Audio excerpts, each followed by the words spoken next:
Assalamualaikum warahmatullahi wabarakatuh. Saya Meida Mustika Nugrayani, Magister Pendidikan Dasar Universitas Muhammadiyah Surakarta. Di sini saya akan menyampaikan materi mengenai pendidikan inklusif bagi anak berkebutuhan khusus, mengenai jenis-jenis serta ciri-ciri anak berkebutuhan khusus. Nah, yang pertama mengenai jenis-jenis anak berkebutuhan khusus, yaitu yang pertama mengenai jenis ABK tunanetra. Nah, tunanetra yaitu gangguan yang dialami oleh anak di mana pada daya penglihatannya berupa kebutaan menyeluruh maupun kebutaan sebagian, dan walaupun telah diberikan pertolongan dengan alat-alat bantu khusus masih tetap memerlukan pelayanan pendidikan khusus. Nah, di sini untuk penyandang tunanetra ada beberapa ciri-cirinya, yaitu yang pertama rasa curiga terhadap orang lain.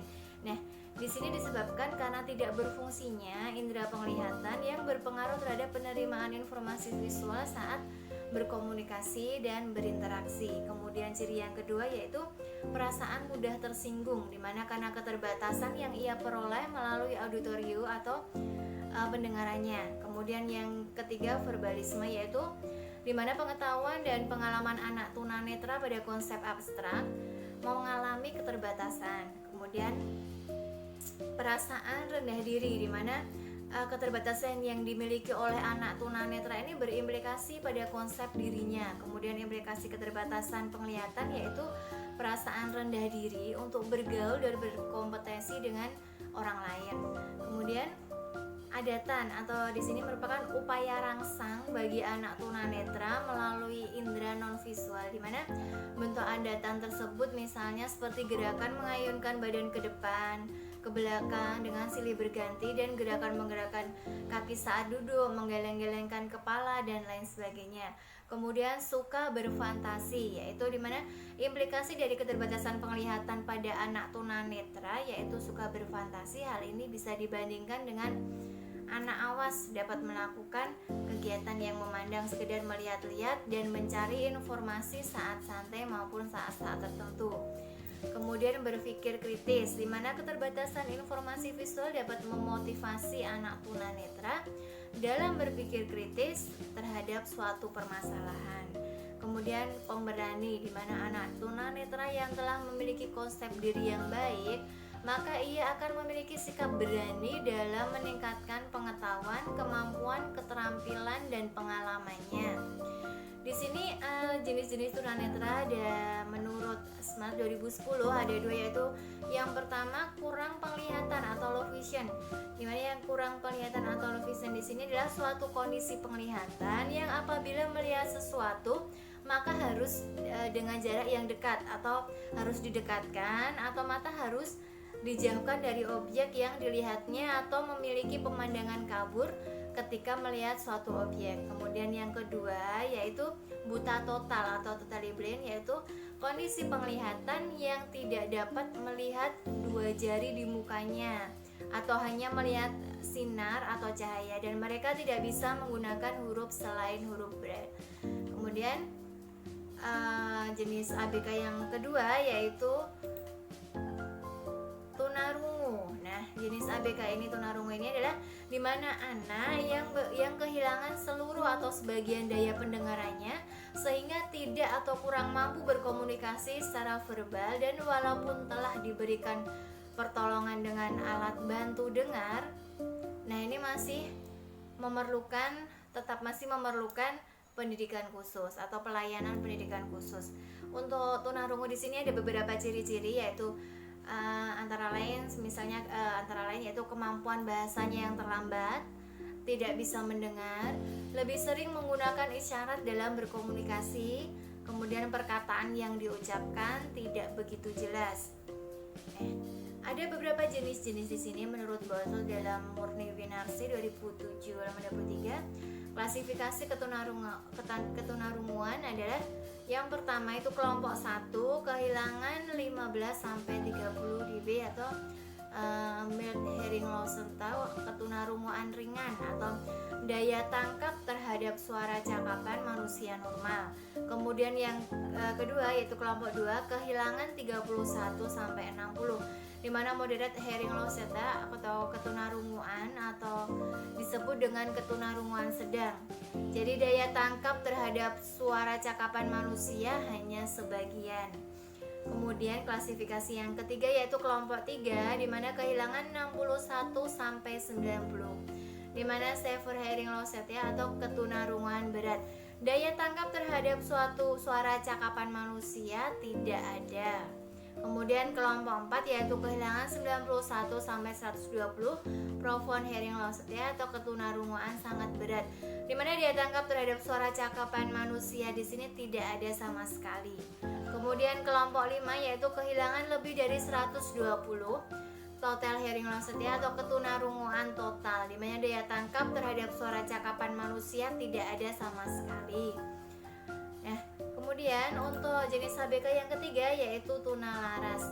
Nah, untuk tunalaras di sini adalah anak yang mengalami kesulitan dalam penyesuaian diri dan bertingkah laku tidak sesuai dengan norma-norma yang berlaku dalam lingkungan kelompok usia maupun masyarakat pada umumnya, sehingga merugikan dirinya maupun orang lain. Untuk tunalaras di sini ada beberapa cirinya, yaitu yang pertama, anak yang mengalami kekacauan tingkah laku, memperlihatkan ciri-ciri seperti suka berkelahi, memukul, menyerang, mengamuk, membangkang, menantang, dan lain sebagainya. Kemudian ciri yang kedua adalah anak yang sering merasa cemas dan menarik diri, dengan ciri-ciri di sini khawatir, cemas, ketakutan, kaku, pemalu, segan, menarik diri, terasing, tak berteman, dan lain sebagainya. Kemudian di sini anak yang kurang dewasa dengan ciri-ciri suka melamun atau pelamun, kaku, beranggun-anggun, pasif, mudah dipengaruhi, pengantuk, pembosan, dan lain sebagainya. Kemudian anak yang agresif bersosialisasi dengan ciri-ciri mempunyai komplotan penjahat seperti itu, misalnya mencuri bersama kelompoknya, loyal terhadap teman nakal, berkelompok dengan geng, dan lain-lainnya. Kemudian jenis ABK yang berikutnya yaitu tunadaksa, di mana tunadaksa adalah anak yang mengalami kelainan atau cacat yang menetap pada alat gerak seperti tulang, sendi, otot, sedemikian rupa sehingga memerlukan pelayanan pendidikan khusus. Untuk tunadaksa di sini ada beberapa ciri yang bisa itu saya bacakan, yaitu yang pertama, anggota gerak tubuh kaku atau lemah atau lumpuh. Kemudian kesulitan dalam gerakan, di mana gerakannya itu tidak sempurna, tidak lentur, atau bahkan tidak terkendali. Kemudian terdapat bagian anggota gerak yang tidak lengkap atau tidak sempurna. Kemudian terdapat cacat pada alat gerak. Kemudian jari tangan kaku dan tidak dapat menggenggam, kesulitan pada saat berdiri, berjalan, atau duduk, dan menunjukkan sikap tubuh tidak normal. Kemudian sulit untuk berpindah dari satu posisi ke posisi lain. Nah, di sini untuk tunadaksa ada beberapa kelainan pada sistem otot. Di sini dibagi beberapa, yaitu dari kelainan pada sistem otot atau rangkanya. Yang pertama itu pada otot pada sistem cerebralnya atau cerebral system. Nah, di sini ada beberapa lagi dikelompokkan, yaitu ada cerebral palsy, ada beberapa spastik, atetosis, ataksis, tremor, rigidity. Kemudian yang kedua, kelainan pada sistem otot dan rangka. Ada beberapa di sini diklasifikasikan, yaitu poliomyelitis, musculodystrophy, dan spina bifida. Nah, kemudian jenis ABK yang berikutnya yaitu tunagrahita. Untuk tunagrahita di sini yaitu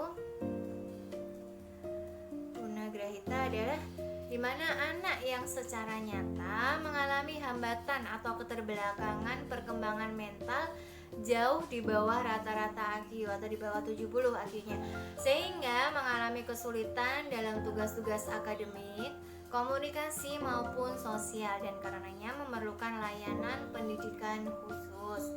Untuk ciri-cirinya dari tunagrahita di sini seperti anak terlambat bicara, duduk, merangkak, atau berguling. Kemudian lambat menguasai kemampuan dasar seperti makan sendiri, memakai baju, dan lain sebagainya.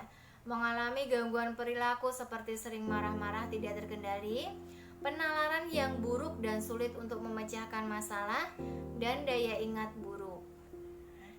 Kemudian untuk yang selanjutnya yaitu maaf, untuk tunagrahita di sini bisa diklasifikasikan menjadi dua, yaitu yang pertama tunagrahita biasa dan yang kedua tunagrahita Down syndrome atau biasa disebut dengan Down syndrome. Nah, kemudian untuk jenis ABK yang berikutnya adalah gifted, yaitu anak berbakat. Nah, untuk anak berbakat di sini merupakan di mana anak yang memiliki potensi kecerdasan atau intelijensi, kreativitas, dan tanggung jawab terhadap tugas atau task komitmen di atas anak-anak seusianya atau di atas anak usia normal, anak normal. Nah, kemudian di sini mempunyai beberapa ciri untuk anak-anak yang berbakat di sini, yaitu pertama, sulit berinteraksi dengan teman sebaya. Nah, karena di sini seringkali mengalami kesulitan dalam menyelesaikan diri dengan lingkungannya, terutama teman sebaya. Ini yang mempengaruhi perkembangan pribadi anak. Seringkali ini menimbulkan masalah psikologi yang sulit diatasi sendiri apabila tidak ada dukungan dari lingkungan sosial, terutama keluarga dan sekolah. Kemudian yang kedua adalah perhatian, di mana anak gifted ini sulit memperhatikan di kelas dan kadang salah didiagnosis dengan ADD atau ADHD. Ketika anak yang berbakat tidak diberi bahan yang menarik atau menantang, mereka secara alami menjadi bosan dan mencari hal-hal lain untuk memenuhi pikiran mereka atau hanya melamun untuk menghabiskan waktu. Kemudian motivasi, anak-anak yang berbakat juga dapat menunjukkan kurangnya motivasi karena beberapa alasan yang mirip seperti poin nomor 2 tadi. Karena ketika anak tidak merasa tertantang, maka mereka tidak bisa tumbuh dan akibatnya mereka menjadi bosan serta gelisah. Kemudian ciri yang berikutnya adalah komunikasi verbal. Di sini dapat menjadi area kebutuhan khusus bagi banyak siswa berbakat. Para ahli berteori kata yang diucapkan dapat menyulitkan anak-anak ini karena mereka memiliki tugas tambahan untuk menerjemahkan ide-ide rumit di kepala mereka ke dalam bahasa yang dapat dipahami oleh orang lain. Untuk kemudian selanjutnya ya jenis ABK yang ke-7 yaitu Autism Spectrum Disorder atau ASD disingkatnya. Di sini gangguan perkembangan pervasif di mana anak menampilkan perilaku menarik diri yang sangat ekstrim dari lingkungan sosialnya dan memperlihatkan gangguan dalam hal interaksi sosial, bahasa, sosial komunikasi, bermain simbolis, dan adanya pola perilaku repetitif dan stereotip. Nah, berdasarkan tingkat kecerdasan IQ-nya di sini autisme dibagi menjadi beberapa tingkatan, yaitu menurut Pusponegoro dalam Solar 2007, yang pertama low functioning atau IQ rendah. Apabila penderitanya itu masuk ke dalam kategori low functioning atau IQ rendah, maka di kemudian hari hampir dipastikan penderita ini tidak dapat diharapkan untuk hidup mandiri sepanjang hidup penderita memerlukan bantuan orang lain. Kemudian yang kedua medium functioning atau IQ sedang. Nah, untuk IQ sedang ini apabila penderita masuk dalam IQ sedang ini, maka di kemudian hari dia masih bisa bermasyarakat dan penderita ini masih bisa masuk sekolah khusus yang memang dibuat untuk penderita autis. Kemudian high functioning atau IQ tinggi. Apabila penderita ini masuk dalam kategori IQ tinggi, maka di kemudian hari dia bisa hidup mandiri atau bahkan mungkin sukses dalam pekerjaannya dan juga pada hidup berkeluarga. Kemudian untuk jenis ABK yang ke-8 atau selanjutnya itu Attention Deficit Disorder with Hyperactive atau ADHD. Di sini lebih dikenal dengan istilah anak hiperaktif. Oleh karena mereka selalu bergerak dari satu tempat ke tempat yang lain atau tidak dapat duduk diam di satu tempat selama kurang lebih 5 atau 10 menit untuk melakukan suatu kegiatan yang diberikan kepadanya. Di sini untuk anak ADHD ada beberapa ciri-cirinya, yaitu pertama anetensi. Pengidap ini sulit dalam memusatkan perhatiannya. Mereka menunjukkan tingkah laku dan emosi yang tidak peduli pada lingkungan sekitarnya. Kemudian hiperaktif, berada pada tipe menunjukkan tanda yang berorientasi pada aktivitas fisik. Kemudian impulsif, di sini tipe ini memiliki karakteristik sendiri, yaitu misalnya mereka bertindak tidak sabaran, meneriakkan komentar yang tidak tepat dengan waktunya, seperti itu. Nah, kemudian jenis ABG yang selanjutnya itu lamban belajar atau slow learner, yaitu memiliki anak yang memiliki potensi intelektual sedikit di bawah normal tetapi belum termasuk tunagrahita. Nah, dalam beberapa hal ini mengalami hambatan atau keterlambatan dalam pembelajaran atau dalam belajar.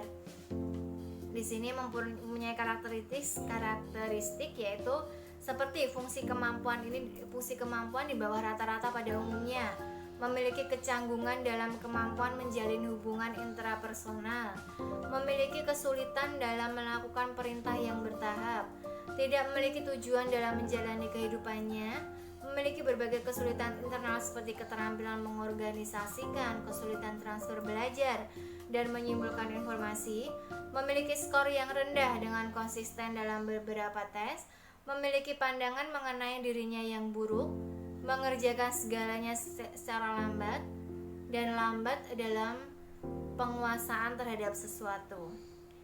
Nah, kemudian jenis ABK selanjutnya yaitu gangguan belajar disleksia, yaitu gangguan belajar pada anak-anak yang ditandai dengan kesulitan membaca, menulis, mengeja, atau berbicara dengan jelas. Gangguan belajar ini masuk ke dalam gangguan saraf pada bagian batang otak, dan bagian otak inilah yang memproses bahasa. Untuk gejala disleksia ini ada beberapa gejalanya seperti kesulitan belajar membaca, kesulitan dan memiliki kemampuan berbicara yang sangat lambat, perkembangannya lebih lama dibanding anak seusianya, kesulitan mengkoordinasikan gerak tubuh, serta sulit berkonsentrasi dan cenderung mudah sakit. Kemudian setelah jenis-jenis ABK yang saya paparkan, kita akan membahas mengenai ciri-ciri anak berkebutuhan khusus. Apa saja untuk ciri-ciri anak berkebutuhan khusus di sini?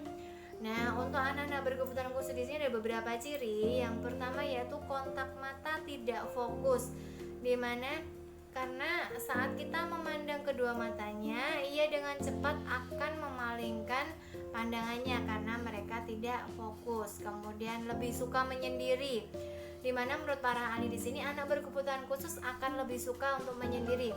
Mereka tidak suka bersosialisasi dengan orang-orang di sekitarnya, bahkan dengan orang tuanya sendiri.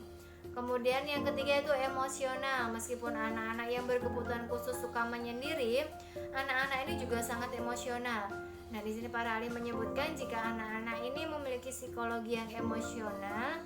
Emosional di sini bukan hanya lebih mudah marah, melainkan juga lebih mengarah pada perasaan kesepian, depresi, merasa berbeda, merasa tidak bisa seperti teman-teman lainnya, dan masih banyak lagi.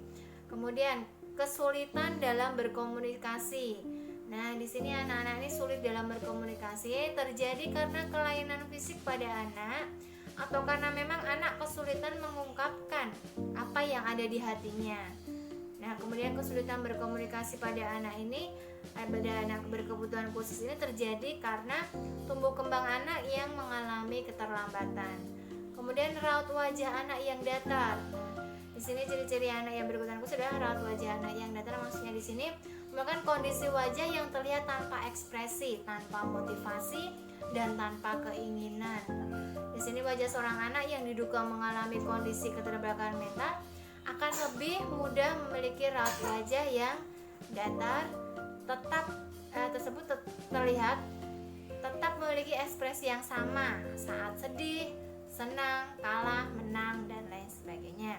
Kemudian ciri lainnya itu kelainan fisik. Nah, keadaan lain yang juga dapat menjadi gejala anak berkebutuhan khusus yaitu adanya kelainan fisik, di mana pastinya berbeda dengan anak-anak yang pada umumnya. Kemudian beberapa ciri lainnya masih banyak yaitu seperti anak yang sering bicara atau terlalu over, dengan anak yang kondisi senang menirukan sesuatu, anak yang mudah iri dengan saudaranya sendiri, memiliki kebiasaan untuk melukai dirinya sendiri, sulit untuk belajar dengan cepat, serta mudah terpancing emosi tanpa sebab yang jelas. Mungkin itu yang bisa saya paparkan mengenai jenis-jenis anak berkebutuhan khusus. Ada beberapa tadi. Kemudian selanjutnya itu ciri-ciri anak berkebutuhan khusus yang sudah saya paparkan beberapa tadi. Mungkin itu saja yang bisa saya sampaikan. Apabila ada kesalahan saya mohon maaf. Terima kasih. Assalamualaikum warahmatullahi wabarakatuh.